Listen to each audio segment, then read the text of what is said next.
Muy bien, empecemos entonces. Estábamos haciendo la parte de facturación virtual, ya estamos en la última parte. Habíamos hecho ya la emisión de la factura virtual como tal y vamos a hacer ahora lo siguiente. Y vamos a ir a Servicio de Impuestos Nacionales.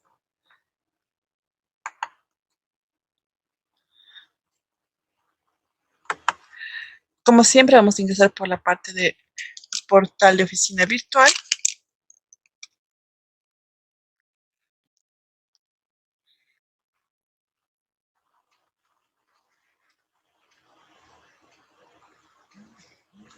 Vamos a ingresar al sistema de facturación virtual y un momentito, vamos a volver a cargar y vamos a ingresar.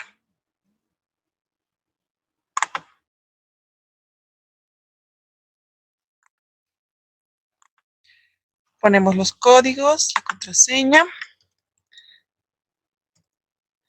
ponemos el código CAPTCHA.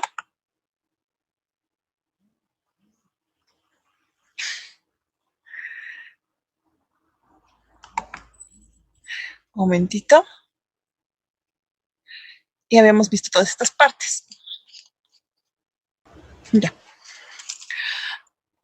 Entonces ya habíamos visto esta parte que es la emisión de, de las facturas, tanto por oficina virtual, así como la activación de otros tipos de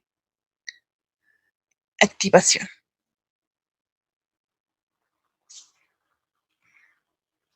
Vamos a esta parte de consultas y reimpresiones. Como hemos visto ayer, para la parte de reimpresiones para la emisión de facturas. Pero vamos a ver esta otra parte de consultas, cómo se hace. Ingresamos y acá nos dice las consultas que podemos hacer. Tenemos lo que son dosificaciones, que ya sabemos que son la validación del documento fiscal.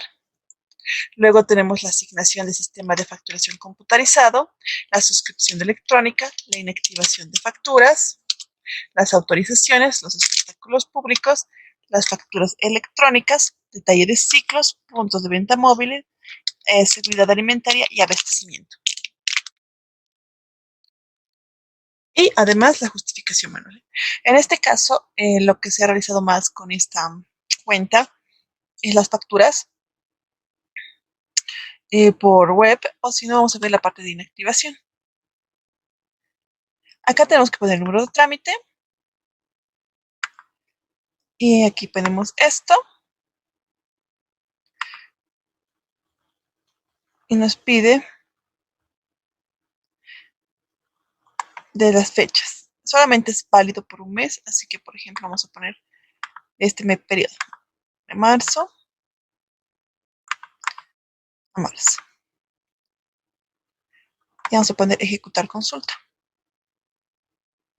Por ejemplo, en este momento se dieron dos bajas de facturas correspondientes a facturas de marzo. Una correspondiente, ambas correspondientes a la primera actividad o a la actividad principal, tanto la 2 como la 3. Entonces solamente podemos ver, no podemos hacer o sacar una copia o hacer algo similar, simplemente se puede observar. Para eso sirve el tema de consulta. Ahora, ¿qué pasa con este? Vamos acá y vamos a ir a inicio. Vamos otra vez acá a consultas y reimpresiones. Y en reimpresiones es donde podemos volver a imprimir o volver a sacar los documentos de manera digital. Por ejemplo, vamos a esta parte. Lo que yo tengo más es esto, factura por emisión, emisión de oficina virtual. Ponemos acá la plupita y sale. Como verán, en este caso, la primera factura corresponde a julio de 2016. Tengo las facturas en orden cronológico. Como verán, todo iba en orden ascendente, del 1 hacia arriba, hasta esta página. Vamos adelante.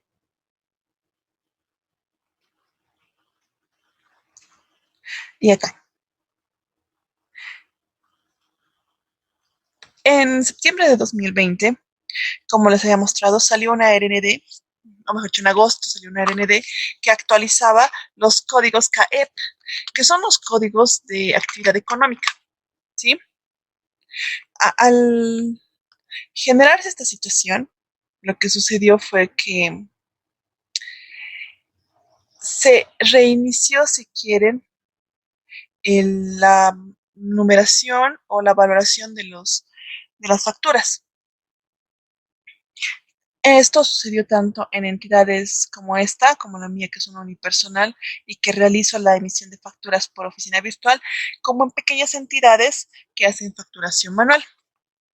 Esto porque, en el sentido de que estas facturas ya corresponden a otro tipo de actividad, una actividad nueva, si quiere, entre comillas. No es que recién estemos haciendo esa actividad, sino que el código de esta actividad como tal recién se dio a conocer en ese momento.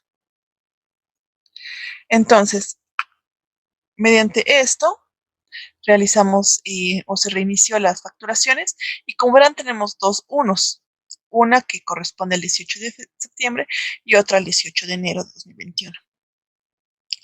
Las primeras corresponden, en este caso, la 1, la 2 y la 3, a facturas de la actividad principal, mientras que la 1 del enero corresponde a la actividad secundaria, si quieren. Entonces, de esa manera es que se remite y se hacen las facturas.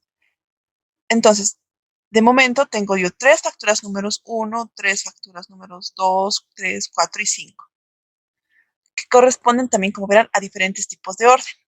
Por ejemplo, una corresponde al número de autorización 358601101100256938, mientras que la otra corresponde a la 434601 000053524. Y que, ¿cómo era el primer número de autorización? Era 586016. Entonces, como verán, esto se varió, cambió de esa manera. ¿Tienen alguna consulta hasta aquí?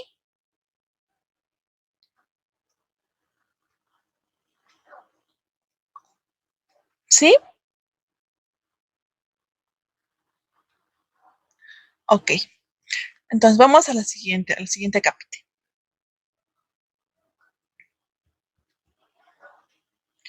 Opciones complementarias. Acá tenemos casos especiales. Vamos a ingresar y nos pide crear un nuevo registro. Creamos. Acá, como verán, los datos de cabecera, como siempre, ya están pre-llenados. Y acá nos da los casos especiales para los cuales nosotros estamos habilitados o los que nos permite realizar el sistema. Un momentito.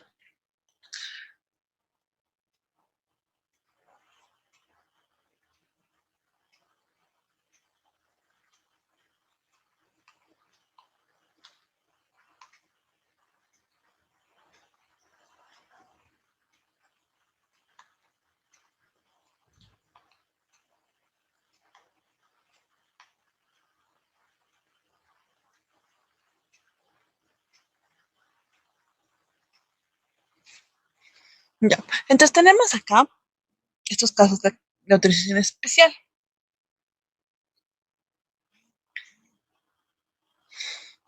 Uno que es la autorización en uso de tamaño extraordinario de papel. Esto es una excepcionalidad, por así decirlo, considerando lo siguiente.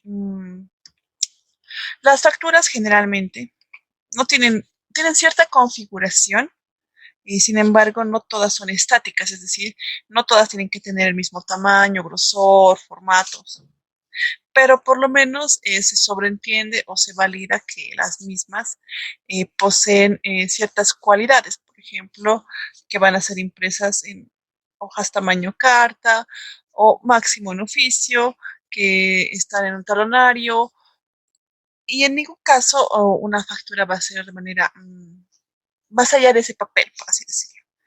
Entonces, esta autorización es para ese tipo de excepcionalidad que rara vez va a ocurrir que nosotros deseemos o solicitemos la emisión de una factura en un tamaño enorme, por así decirlo, ¿no? Por fuera de los parámetros normales. Luego tenemos el regularización de facturas emitidas con error. Esta de regularización de facturas emitidas con error es cuando nosotros emitimos facturas de venta con algún tipo de error en el tipeo de datos, ¿sí? Y si bien una vez emitida la factura ya no debería poderse hacer más cambios, sí se puede hacer algún tipo de regularizaciones, como verán. Sin embargo, el proceso en sí mismo es largo y complicado, ¿no? Luego tenemos el tercero, que es regularización de errores envío en ciclos. Y este en particular es para aquellas entidades que trabajan con la facturación en ciclos, que como les había comentado, como les había explicado, corresponden a tipos de facturación o un tipo de facturación específica en la cual la entidad remite la información de la facturación de ciertos clientes que son recurrentes y es Impuestos Nacionales quien emite esa factura.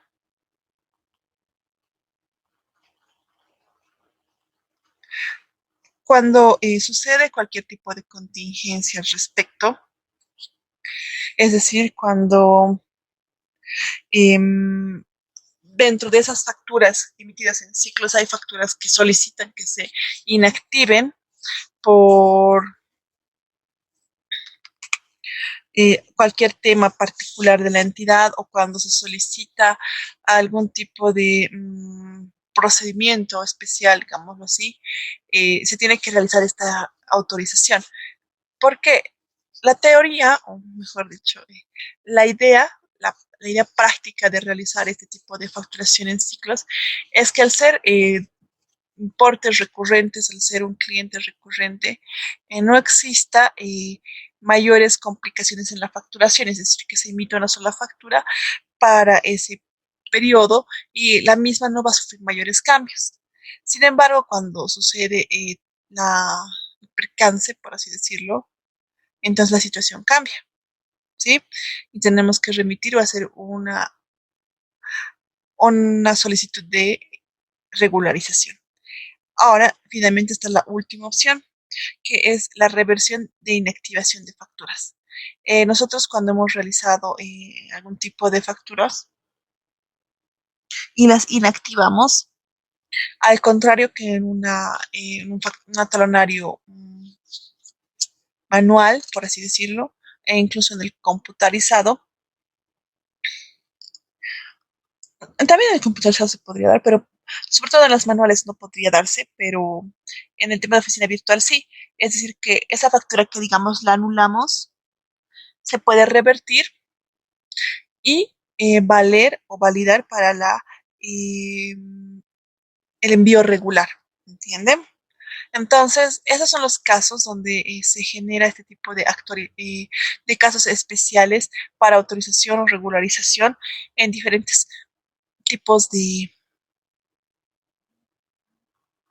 procedimientos. ¿Hay alguna consulta hasta aquí? ¿Alguna duda tal vez?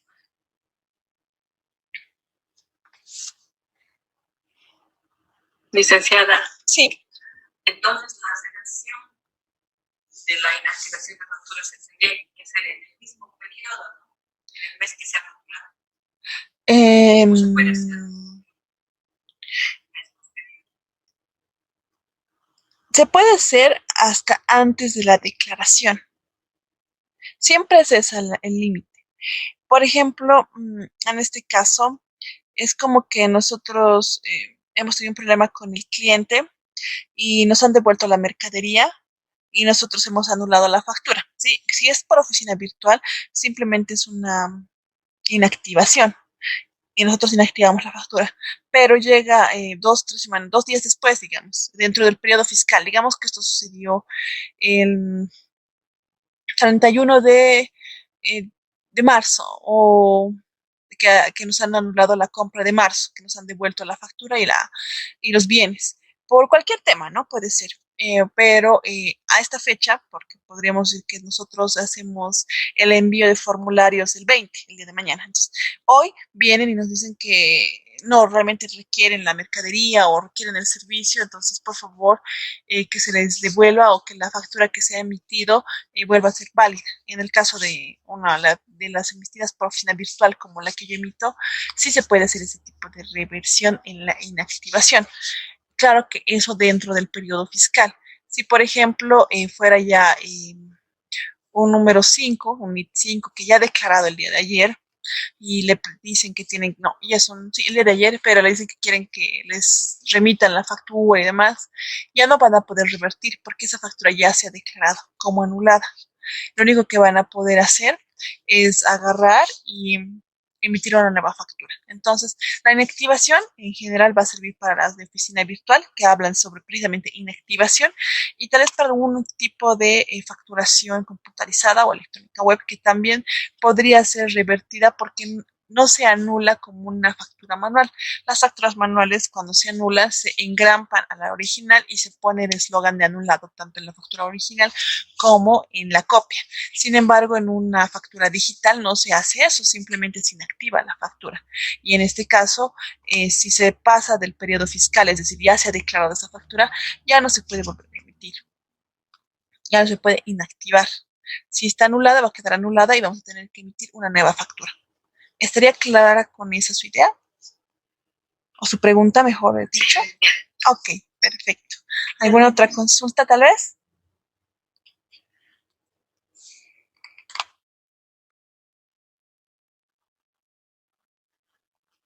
¿Alguna duda tal vez? Ya. Vamos a anular esto. Y voy a aceptar y voy a poner anular. Vamos a las siguientes acápites. Ya no nos queda mucho del sistema de facturación virtual. Y acá está la inactivación de facturas. Cuando se hace una inactivación de factura, lo que se hace es lo siguiente. Se tiene que elegir la modalidad de facturación. ¿Qué factura se quiere inactivar? Ahora, la inactivación va a funcionar de dos formas. Para el tema de oficina virtual y para computarizada electrónica, puede ser válida como una anulación, mientras que para la manual no. La inactivación simplemente es dar de baja el número de autorización de un talonario en específico o de facturas dentro de un talonario específico. Nos dice que escojamos la modalidad. Por ejemplo, si yo escojo esta que me corresponde a mí, se va a remitir esto. Y aquí me van a pedir que yo vea cuál autorización voy a anular, cuál es de qué fecha, de qué, de qué cantidad o de qué periodos corresponde y con eso se valida. Se pone más y se finaliza el paso. Y cuando nosotros finalizamos el paso, lo que sale es esto.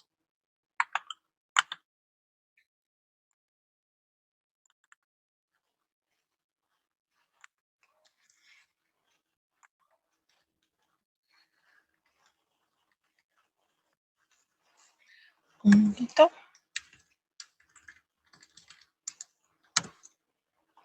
Es esto. Un momentito. Primero va a salir este reporte, si quieren, donde les va a confirmar la conclusión del trámite. Se realizó la inactivación con éxito. Y les va a salir luego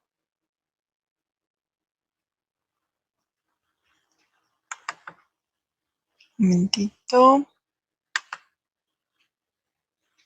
Esto, que es el reporte de inactivación de facturas, que nos dice, nos pone el número de trámite, la fecha, el usuario, el NIT, los datos del contribuyente y la solicitud de inactivación.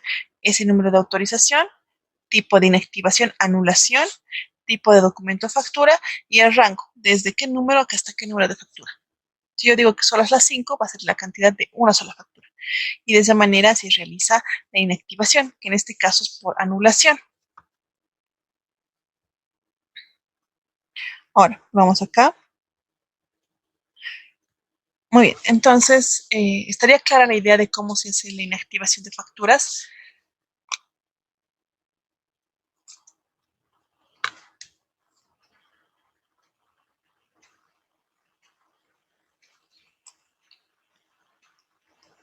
¿Estamos claros para que pasemos al siguiente capítulo?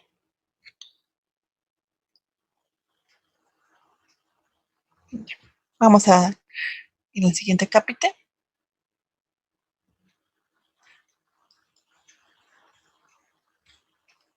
Vamos acá, vamos a aceptar y vamos a eliminar.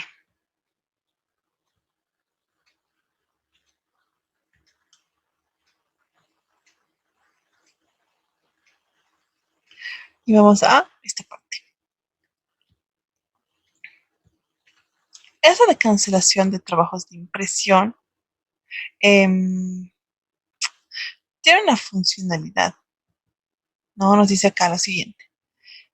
Nos dice que tenemos que poner o inactivar si quieren trabajos por dosificación de facturas. A eso se refiere con cancelación de trabajos de impresión. Cuando tenemos una factura manual y por algún motivo, razón o circunstancia ya no vamos a renovar el talonario. Entonces ponemos el número de trámite de dosificación y la clave de asignación imprenta para anular esta activación o esta impresión.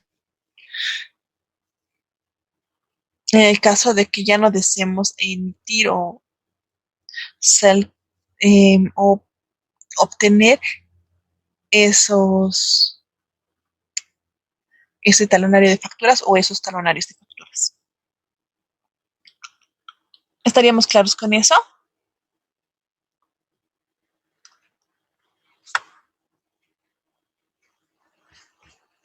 Vamos a cerrar y vamos a cancelar. Vamos acá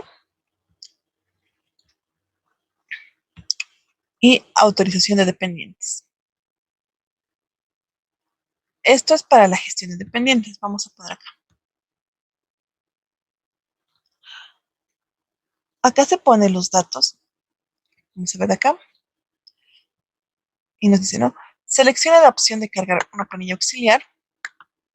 Es decir, seleccionar una unidad y o un directorio y el archivo correspondiente con la información general de empleados del empleado al cual se le autoriza la importación de facturas electrónicas. Este módulo solo puede ser utilizado cuando el empleado no se encuentre registrado en planillas tributarias. Es decir, esto sirve para, en los casos excepcionales, cuando un empleado va y remite y consigue un tipo de facturación electrónica. ¿Por qué habla de importación? Porque es un servicio eh, que se va a traer o que se va a remitir desde fuera del territorio nacional. Y por lo tanto, se está remitiendo o se está generando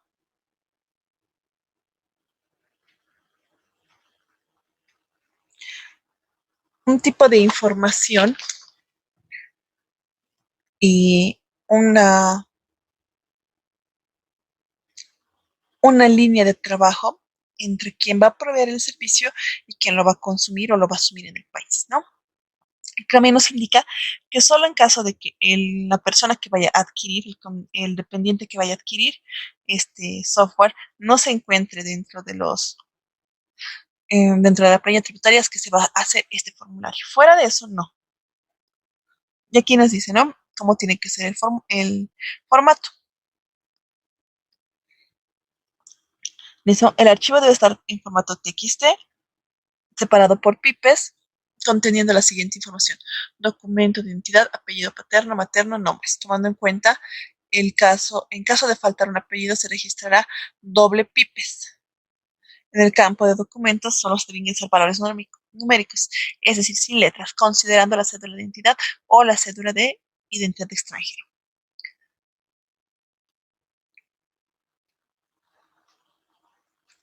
Eso es con respecto a ese punto. Vamos atrás y vamos a esta parte. Generar PIN. ¿A qué se refiere con generar PIN? Vamos a ver las explicaciones. Primero está esta parte. Vamos un poco más abajo. Ahí tenemos todo. Y nos dice, ¿no? Modalidad generación del PIN. Todos. Y nos dice que es para una selección si desea generar números de PIN para todos sus dependientes. Recuerde que si ya genera un número de PIN, con anterioridad volverán a generarse los nuevos números de PIN para sus dependientes. Individual. Seleccione esta opción cuando necesite generar un número de PIN para un empleado que ya cuente con otro PIN generando anteriormente. Recuerde que eso también consultar un número de PIN generado anteriormente existente a través de la opción buscar. Vamos acá. ¿Y a qué se refiere con generar PIN? Permite generar el número PIN de forma masiva en un archivo con extensión TXT o generar un PIN individual que será mostrado en el rubro del resultado. Acá obviamente va el número de documento de identidad y acá permite realizar la búsqueda del documento ingresado.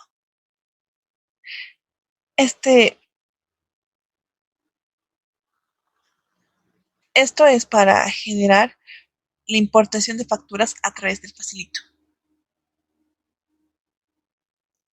Es decir, que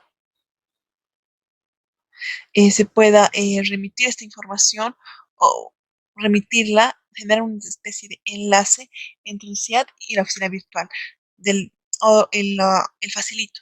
Como ya habíamos comentado, varias de las funcionalidades que tenía con anterioridad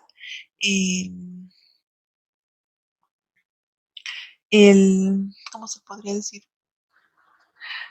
Um, um,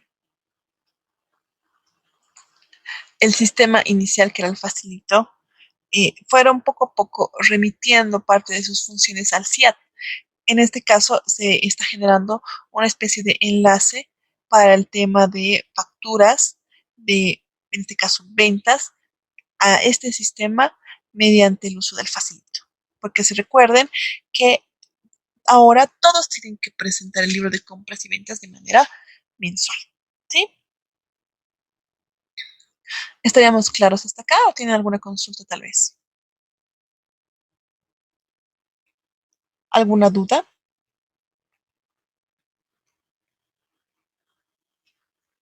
Ok. Como verán, esa era la última opción y eso es todo lo que concierne al sistema de facturación virtual, ¿sí? Que corresponde a un tipo de herramienta, si quieren, para generar todo el proceso de la facturación, desde la dosificación, es decir, la autorización del número de la factura como tal, hasta las dosificaciones manuales y los cambios del sistema. ¿Alguna consulta hasta aquí antes de que empecemos a ver el Ministerio de Trabajo?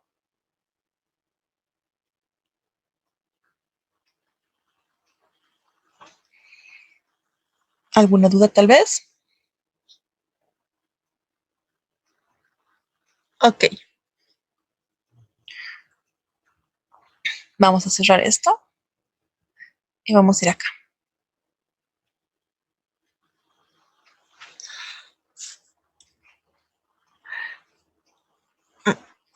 Antes de esto vamos a ingresar a la oficina virtual de esta manera. ¿Cómo ingresamos a la oficina virtual del Ministerio de Trabajo?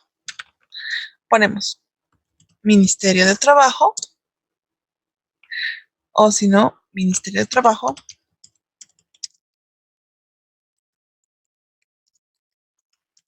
oficina virtual. Se puede generar de manera directa, van a ingresar por el buscador a la oficina virtual de trámites del Ministerio del Trabajo. Como verán, ¿no? Aquí dice, a partir del 1 de abril de la presente gestión, los canales de atención para consultas para el uso o problemas técnicos en la plataforma es los siguientes: atención presencial en oficinas de Ministerio de Trabajo, atención vía telefónica a través del número 240-8606, atención vía correo electrónico a través de la cuenta soporte OBT Ministerio de Trabajo. Entonces, vamos acá, podemos aceptar, y en este caso vamos a ingresar con este número de NIT. Y aquí vale la aclaración, ¿no? Vale recordar esto.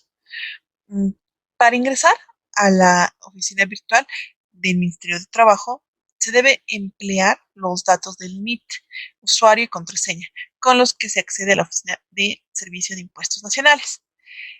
Eso significa que los datos que tiene el Ministerio de Trabajo corresponden a los datos de los contribuyentes que o que, mejor dicho, de la lista o de la base de datos de contribuyentes de impuestos nacionales. Es decir, que todo lo que se encuentra registrado en impuestos nacionales de una forma u otra tiene su contraparte, tiene sus procesos y, y su rastro, si quieren, dentro de la oficina virtual de impuestos nacionales como de la oficina virtual del Ministerio de Trabajo. Con esa aclaración vamos a ingresar. Y como verán, el ingreso es básicamente automático. Si recuerdan, habíamos hecho ya el envío de una de las planillas. En este caso tenemos retroactivo.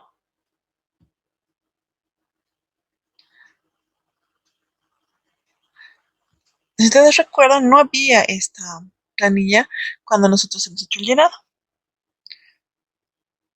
La mensual tampoco se va a generar. ¿Por qué? Porque ya la hemos declarado y adicionalmente ya no hay planillas activadas. Vamos aquí a rezagadas. Y nos dice que no tenemos planillas rezagadas habilitadas. Por lo tanto, para el Ministerio de Trabajo, nosotros no tenemos que presentar la planilla de retroactivo. Vamos acá. Y esos son todos los documentos que tiene. La cuenta de ROE, los documentos, que son las declaraciones juradas, y los depósitos que han sido efectivamente declarados. No es válido si se ha pagado pero no se ha declarado. Ese es un punto primordial con el tema de la oficina virtual. Para la oficina virtual se contempla no solamente el tema de fondo, sino también de forma. En caso de que ustedes no realicen el pago, mejor dicho, la declaración mediante planillas tributarias, y hubieran realizado el depósito correspondiente del mes, no va a figurar en esta lista. Simplemente no va a generarse. ¿Sí? ¿Alguna consulta hasta aquí?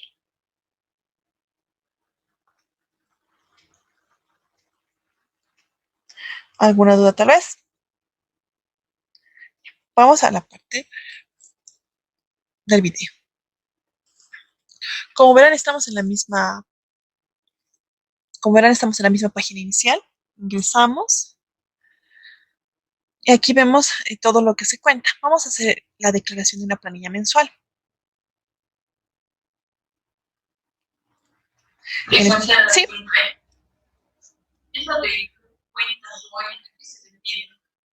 Es el documento donde se valida o se tiene el registro del ROE como tal.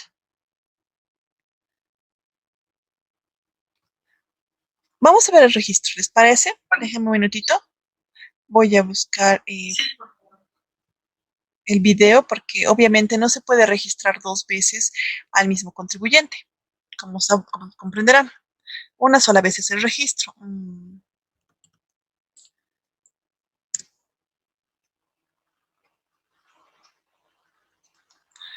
Para realizar el registro del ROE no se requiere, en el caso de las unipersonales, de manera obligatoria otro documento que no sea el NIT. ¿Sí? Vamos a ingresar al mío. También, valga la aclaración, El registro eh, por parte de cada contribuyente no es necesariamente obligatoria.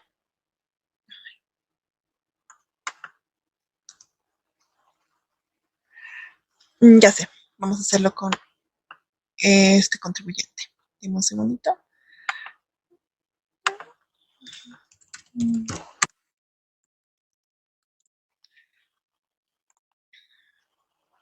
Vamos acá y voy a obtener el número de NIT de esa persona. Un momentito. Es este. Voy a ir acá y voy a realizar el registro de este contribuyente, porque este contribuyente en particular no ha realizado la activación o la alta en la oficina del Ministerio de Trabajo.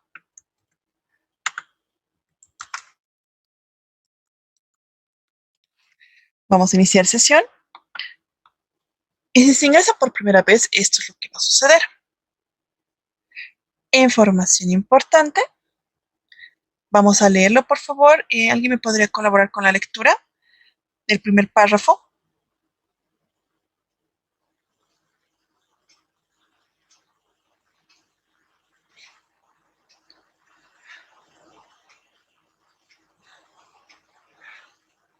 Por favor, ¿alguien me podría colaborar con la lectura del primer párrafo?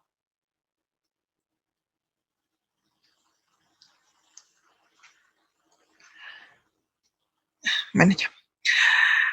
Bueno, el Decreto Supremo 3433, que es de fecha 13 de diciembre de 2017, y su posterior resolución ministerial 105 del 19 de enero de 2018, establecen la inscripción de forma gratuita en el Registro Obligatorio de Empleadores, ROE, del Ministerio de Trabajo, Empleo y Previsión Social.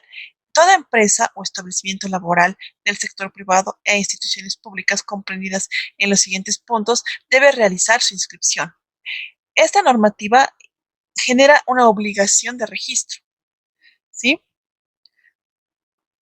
Nos dice, no, uno, todas las empresas o establecimientos laborales del sector privado, sean estas sociedades civiles, sociedades comerciales, empresas unipersonales, sociedades cooperativas, sociedades civiles, asociaciones civiles y otras, independientemente de su giro o de su naturaleza. Básicamente está solicitando que todos los que tengan o posean un NIT tienen que darse de alta en la oficina del Ministerio de Trabajo. Dos, en el sector público, todas las instituciones que comprenden a los órganos del Estado plurinacional que ejercen funciones de control de defensa de la sociedad y del Estado, gobiernos autónomos, departamentales, regionales, municipales e indígena originario campesinos, así como universidades públicas, empresas públicas, e instituciones financieras bancarias y no bancarias e instituciones públicas de seguridad social, es decir, todos, no importa si es el sector público, si es el sector privado, tienen que tener ROE. C. Todas aquellas personas jurídicas que perciben, generen y o administren recursos públicos. D. Todas aquellas personas naturales que perciban, generen y o administren recursos públicos y tengan a su cargo dependientes laborales. E. Las Fuerzas Armadas y la Policía Boliviana respecto a su personal administrativo. El ROE, en el caso de esas dos instituciones, no es el registro de todos los empleados que contemplarían, entre comillas, y denominándoles como empleados a los militares o a los cadetes, sino simplemente a su personal administrativo. Luego dice lo siguiente, la resolución ministerial 105 establece que existe un plazo de entre 30 y 120 días para realizar la inscripción sin multas, de acuerdo a las características de la empresa. En virtud del decreto 3433, la presentación de planillas de sueldos, salarios y accidentes de trabajo debe ser mensual y no trimestral a partir de la planilla de enero 2018. Ahora, vamos acá.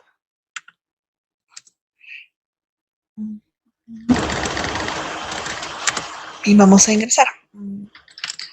Si no me equivoco es de estos. Salió una normativa de manera posterior, no corrigiendo, sino ampliando el plazo. Si no me equivoco es esta. Creo que Vamos a ver esto, por favor. Aquí está. Vamos a ver la 212 y la 218. Vamos primero con la 212. Viene acá. Nos dice, ¿no? El primero, esta resolución ministerial tiene por objeto reglamentar la presentación de planillas de sueldos y salarios y accidentes de trabajo, así como las planillas de primas de utilidades retroactivo del incremento salarial, aguinaldo, segundo aguinaldo, esfuerzo por Bolivia y otras, cuando correspondan a través de la Oficina Virtual de Trámites OVT a cargo del Ministerio de Trabajo, Empleo y Previsión Social. Acá habla sobre las presentaciones de las planillas, que nos dice lo siguiente. En el parágrafo primero se especifica que en cumplimiento del artículo 5 del decreto 3433 de diciembre de 2017, tienen la obligación de presentar mensualmente sus planillas de sueldos y salarios y accidentes de trabajo. Todas esas empresas que hemos visto y que está redactada igual en la página principal. Y aquí habla sobre la forma de presentación, que va a ser a través de la Oficina Virtual de Trámites del Ministerio de Trabajo, y cómo tiene que ser la declaración, el plazo de la presentación. Y aquí nos dice algo muy importante que hay que tener muy en cuenta. La presentación mensual de las planillas de sueldos y salarios y accidentes de trabajo por parte de personas o establecimientos laborales del sector privado e instituciones del sector público, detalladas en el parágrafo 1 del artículo 2 de la presente resolución ministerial, debe ser cumplida obligatoriamente hasta el 15 de cada mes del siguiente mes reportado, no estando sujeto a postergación alguna, por más que la fecha de vencimiento coincida con un día, sábado, domingo o feriado.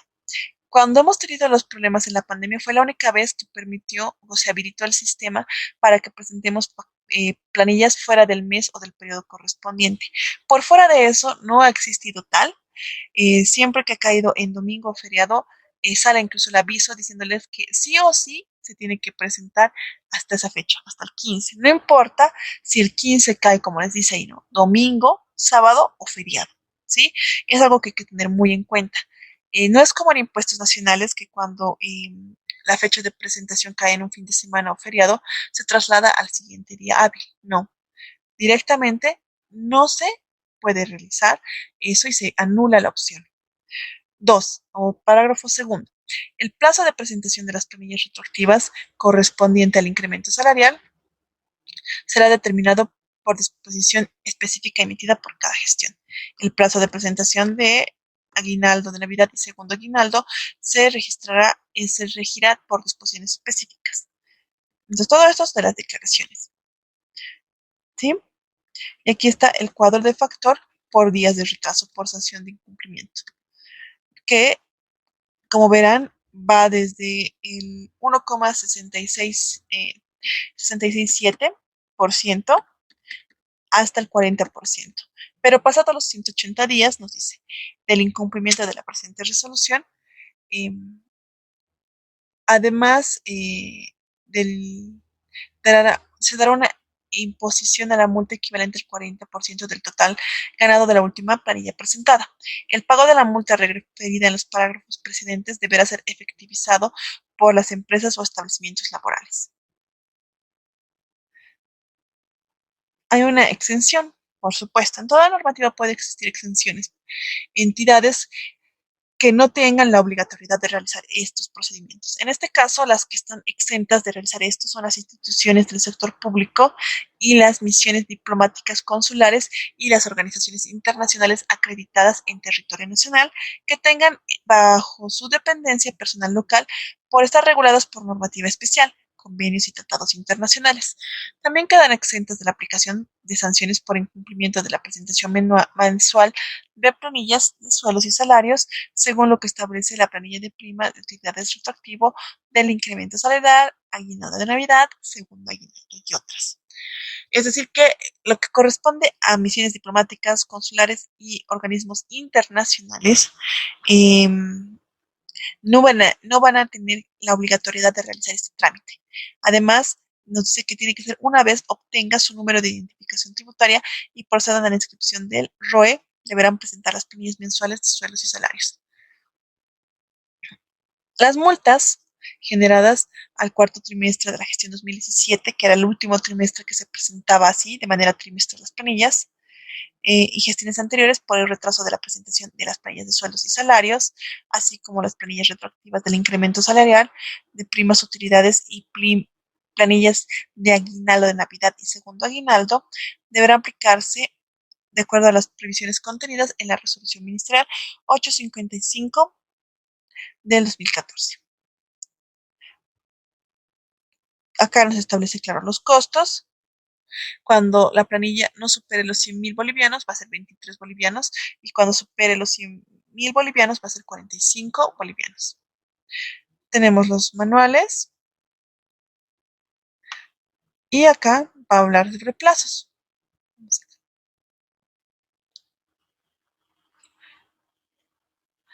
Acá.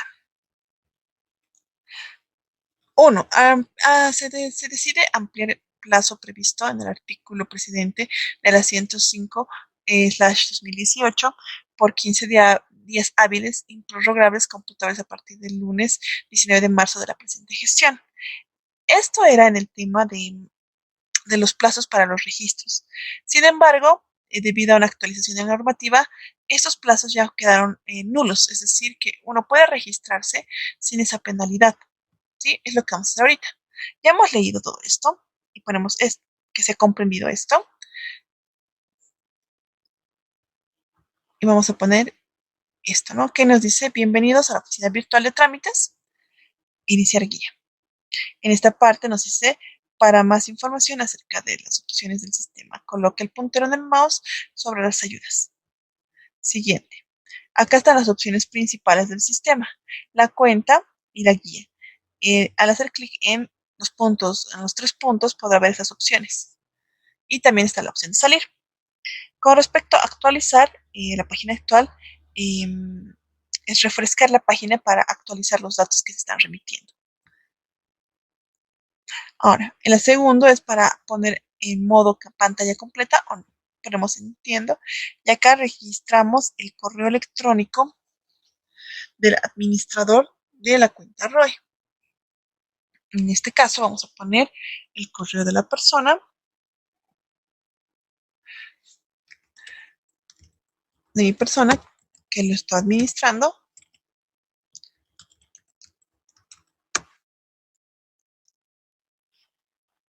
gmail.com. Revisan que esté bien y ponen siguiente. Va a llegar aquí. Acabamos de enviar un mensaje de confirmación a ese correo. Ingrese ese correo electrónico y proceda con la confirmación de la cuenta. Puede demorar esto unos minutos. Vamos a abrir el correo. Vamos a ir a esta parte. Vamos a ir a Gmail.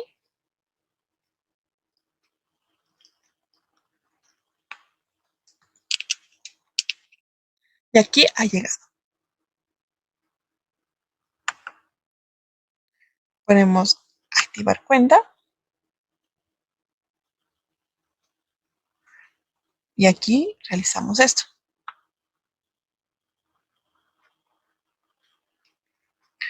Ponemos aceptar. Nos dice que ya ha sido activada correctamente y podemos iniciar la sesión. Vamos a ir acá atrás. Vamos a poner aceptar. Vamos a poner aceptar. Y aquí no está generado. Vamos a cerrar. Vamos a tomar de aquí el NIT, el código,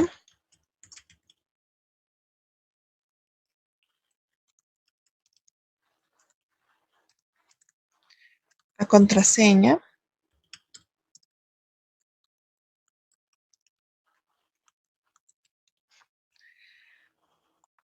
e iniciamos sesión. Como verán,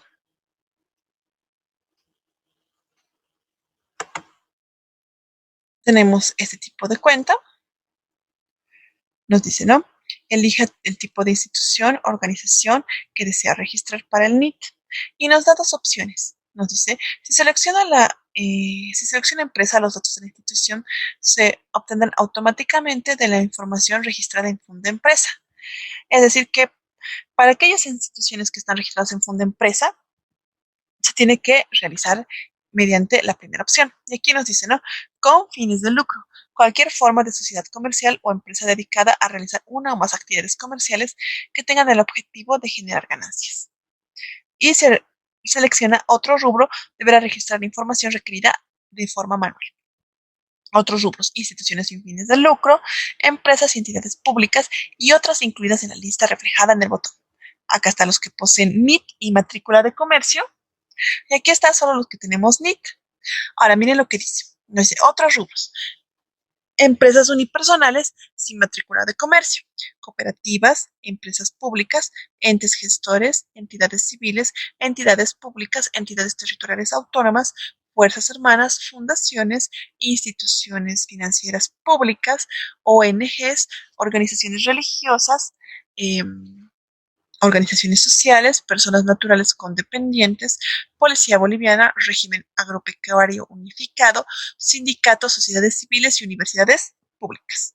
En este caso, esa persona es un unipersonal sin matrícula de comercio. Nos va a decir, usted registra una sociedad o una institución en otros rubros, empresas unipersonales, sin matrícula de comercio y todo lo que estaba descrito en el botón. Y nos dice, ¿está seguro de continuar? Apretamos sí.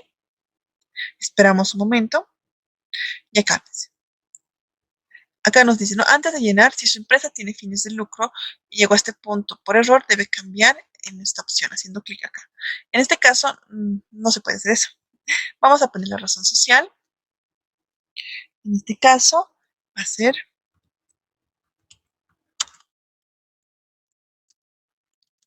el nombre y va a ser lo mismo para aquí.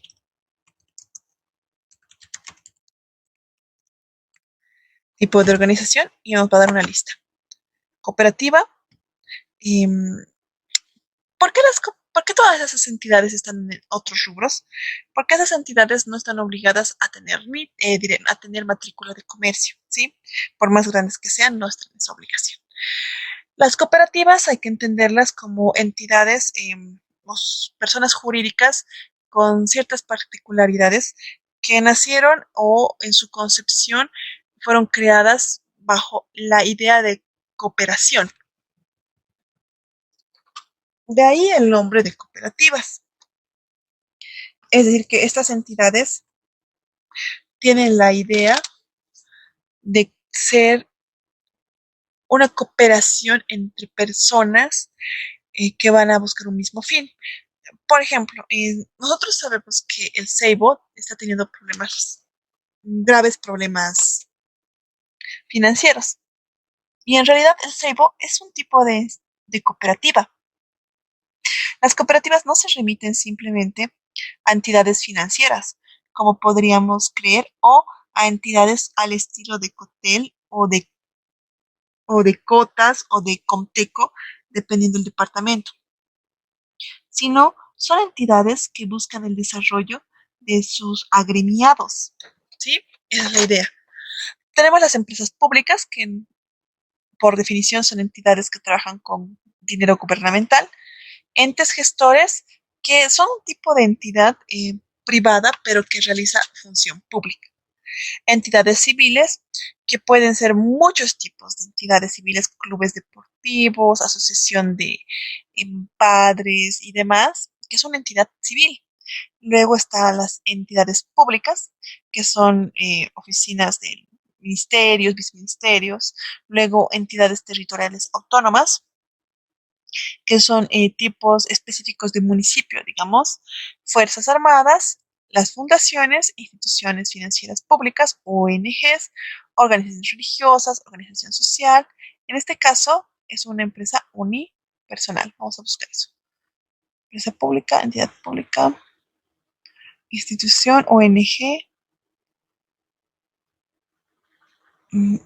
universidad. Vamos a poner persona natural. Y aquí vamos a poner la descripción de la actividad realizada. ¿Dónde vamos a sacar esto?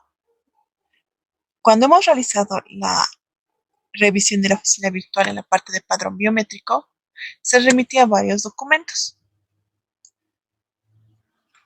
Una de estas era la consulta al padrón. Y aquí nos está solicitando descripción de la actividad declarada. Y vamos a ir acá y tenemos, ¿dónde está? La actividad de telecomunicaciones y 3 actividades secundarias. Vamos a poner telecomunicaciones.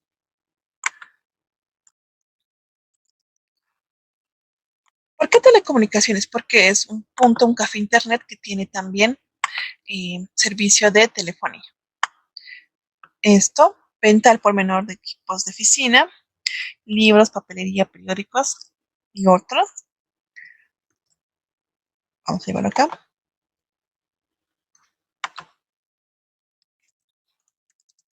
Y finalmente tenemos una última. Venta por mayor de papel, cartón y otros. Muy bien. Fecha de institución, o mejor dicho, origen de institución y la fecha de la constitución. Para entidades grandes, la fecha de constitución no va a ser igual que la fecha de inscripción. Nosotros sabemos que tenemos momentos o ciclos de proceso para el tema de una creación de empresa. En el caso de una sociedad anónima o de una SRL, el proceso empieza con el acta de constitución, que es el documento base, que podríamos decir que es similar al certificado de nacido vivo que le otorgan a los papás cuando tienen hijos en un centro de salud. El certificado de nacido vivo no es un certificado de nacimiento propiamente dicho, sino es un documento antes del certificado de nacimiento que valida que el bebé, el infante, el pequeño, ha nacido vivo, ¿sí? Entonces, para nosotros, el acta de constitución va a ser eso y el testimonio de constitución, que es la protocolarización de esa acta, va a ser como nuestro certificado de nacimiento, ¿sí? Entonces, el certificado de nacimiento no necesariamente va a ser igual a nuestro número de carnet, ¿sí? Lo mismo sucede acá. Nuestra fecha de constitución en una entidad grande no necesariamente va a ser la misma fecha de apertura del NIT, porque para sacar el NIT en una empresa SRL o SA, primero se tiene que haber realizado la constitución legal de la sociedad o de la persona jurídica. En este caso vamos a sacar la fecha de constitución y la fecha de inscripción del mismo documento, porque es la fecha que se ha realizado la activación, que es 4 de septiembre de 2019, y de 2018. 4 de septiembre de 2018. Y lo propio acá. No cuenta con trabajadores. Es importante esto. En la empresa o institución solo trabaja el propietario, socios, asociados o miembros del directorio y los mismos no reciben un sueldo por planilla. En esos casos. En este caso es así. Recuerdan que cuando hemos revisado los estados financieros de esta persona, ella no tenía empleados. No puede contar con un sindicato porque para tener un sindicato, dice, ¿no? Si la empresa o institución cuenta con 20 o más trabajadores, entonces puede contar con un sindicato. Si son menos de 20, no se puede tener sindicato. Ahora, cuenta con un comité mixto, nos dice, ¿no? Si la empresa o institución cuenta con 10 o más trabajadores, entonces puede contar con un comité mixto. El comité mixto no va a tener las mismas atribuciones que un sindicato, pero sí puede ayudar a la interrelación entre el propietario, el dueño, el empleador y sus empleados. Tenemos los datos de la casa matriz. Acá vamos a poner esto. Más. Y vamos a... Ay, perdón. No tenemos sucursales, solo casa matriz. No hay número de patronal de caja. Vamos a poner 00000 porque no se tiene. Y aquí vamos a poner el número de carnet de la persona. Vamos a sacarlo de acá. Recordemos que es hasta acá el número de carnet. La fecha de nacimiento.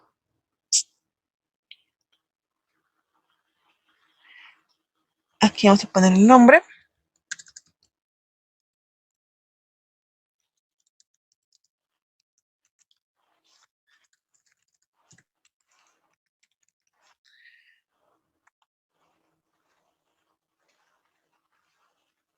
En este caso vamos a dar un poquito, por favor.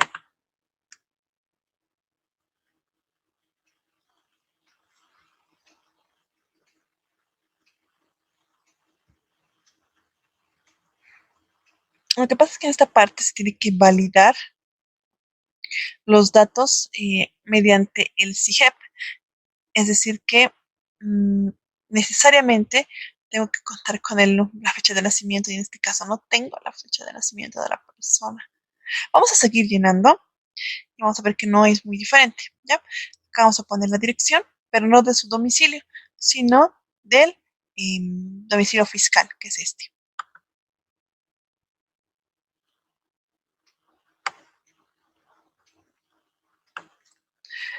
Vamos a ver de esta manera.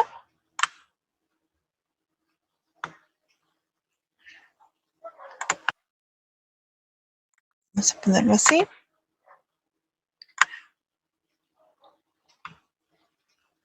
Y aquí. Heroínas, número 23, no, 843. No hay urbanización, no hay casilla postal, no hay manzana, edificio, eso sí hay. Colegio de Abogados, piso, planta baja, número de oficina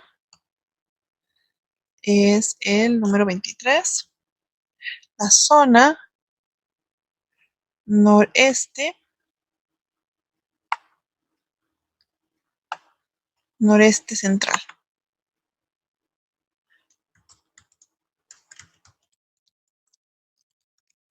El departamento, aquí tienen los links departamentales. En este caso es Cochabamba.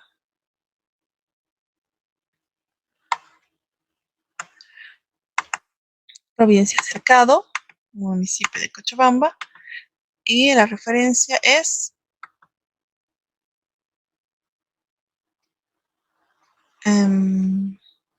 entre España y 25 de mayo. Acá se tiene que poner el número de contacto. Generalmente se pone de quién hace las declaraciones.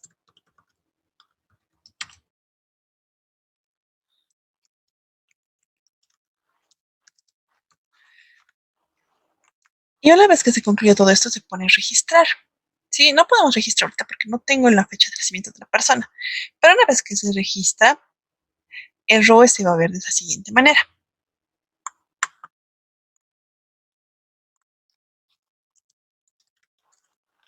Vamos a ingresar al mío, que tiene las similares características a de esa persona.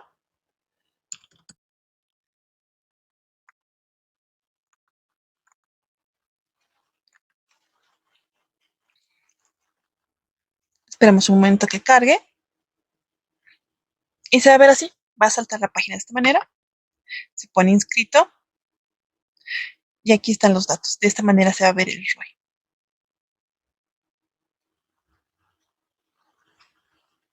Tal cual. ¿Sí? Como verán, yo no tengo habilitada aquí las planillas, pero yo no puedo en ningún momento realizar las declaraciones. ¿Qué me dice? Patricia Soledad Los Irusta declaró que no tiene trabajadores. Por favor, actualice el dato antes para continuar. En este caso yo no voy a actualizar nada porque yo no declaro, pero es así como se va a ver. Lo cual difiere, por supuesto, de ese tipo de entidad. A ver, vamos a ver acá.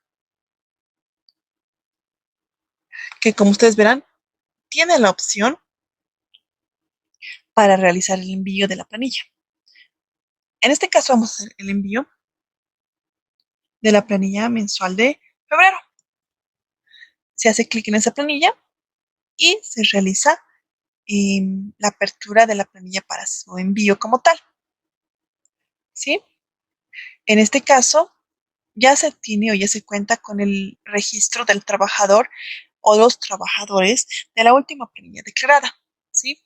Ciertamente los importes por los sueldos o la remisión de la información no se carga automáticamente, pero sí se carga automáticamente esa, esa, esa, esa identificación, si quieren, o ese detalle con respecto a los trabajadores.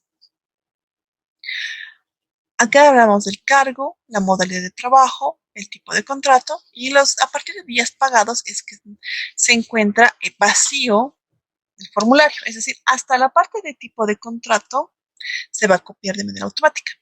Por ejemplo, en acá hemos puesto que es 28 días pagados porque corresponde al mes de febrero, 8 horas pagadas con el haber básico del sueldo mínimo. En este caso no hay bono de antigüedad, no hay los aportes de FPS, aporte de caja y otros. Con esos datos podemos llenar o hacer la declaración, pero hay otras maneras para realizar ese tipo de documento. Se puede descargar la planilla tributaria, si quieren, ejemplo, y las instrucciones del llenado antes de enviar la planilla, porque se puede realizar el llenado de esos datos de manera manual en la misma plataforma o realizando un documento Excel con los datos de las personas o de los empleados. Nos especifica también cómo tiene que ser el documento, tiene que estar guardado en CSV, delimitado por comas, y se puede cargar seleccionando el archivo o arrastrando el archivo hasta ahí. Abrimos el archivo Excel madre, el ejemplo, y aquí como verán tiene todas las columnas. Para el llenado como tal, se revisa el manual. Tenemos todas esas columnas que también corresponden a las columnas dentro del Ministerio de Trabajo. ¿Por qué hay tantas columnas? Porque para el Ministerio de Trabajo va a haber esa opción, ¿sí? Ahora, ¿qué más tenemos? Tenemos la parte de documentos. Como verán, la gestión 2021 se lo tenía en ese momento de enero. Y en acá se puede hacer la descarga tanto de la planilla CSV, que va a salir de esta manera,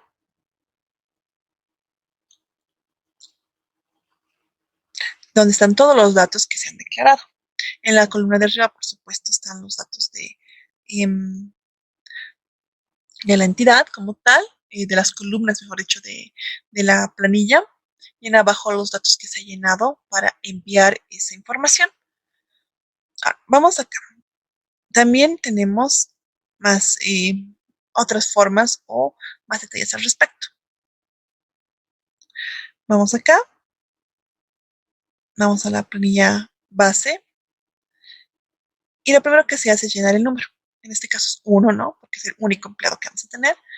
El tipo de documento de entidad tiene que corresponder a uno de los tipos de documento. Aquí está el manual y aquí nos dice, ¿no?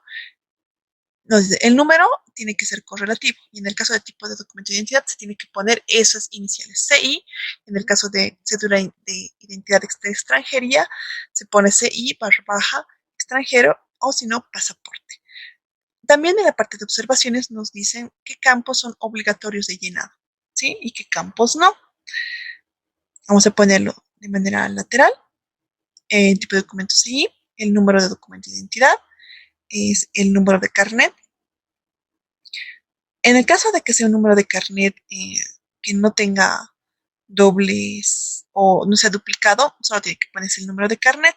Pero en caso de que sea un número duplicado, lo que se va a realizar es poner ese, ese código alfanumérico. Lugar de expedición, la fecha de nacimiento, que en este caso lo voy a poner de manera manual. Como verán, hay más datos de los que nos pide en la oficina como tal virtual. Aquí voy a poner la fecha de nacimiento correspondiente del señor.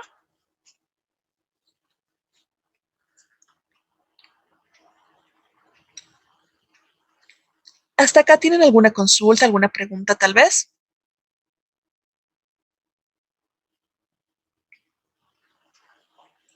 ¿Alguna duda?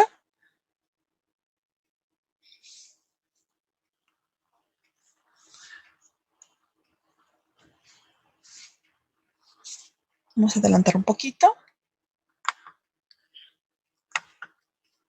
Aquí está.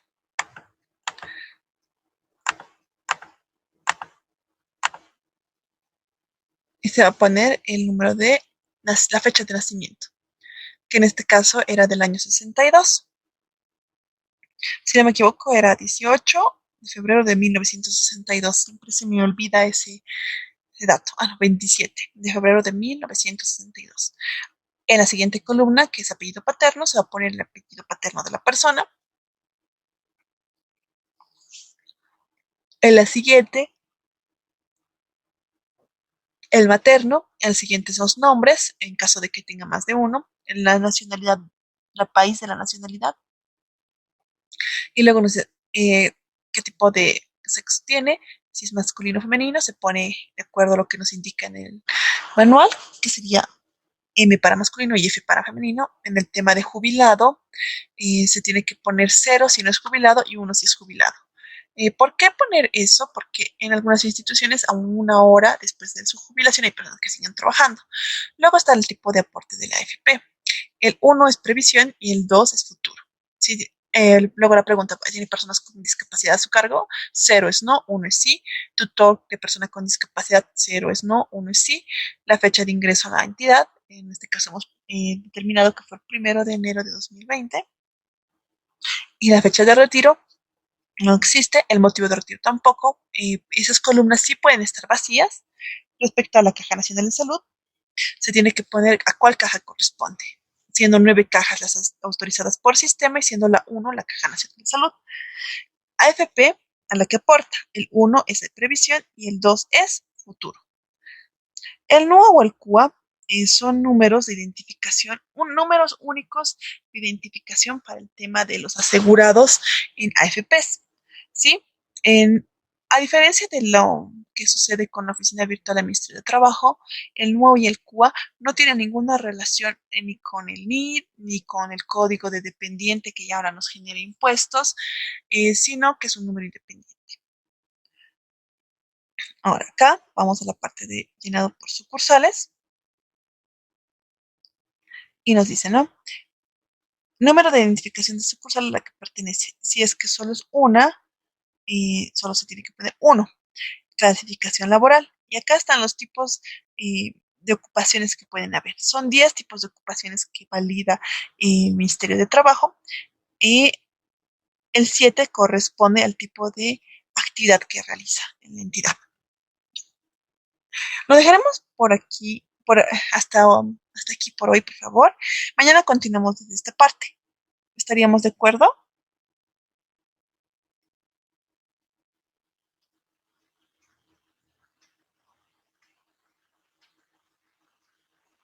¿Estaríamos de acuerdo?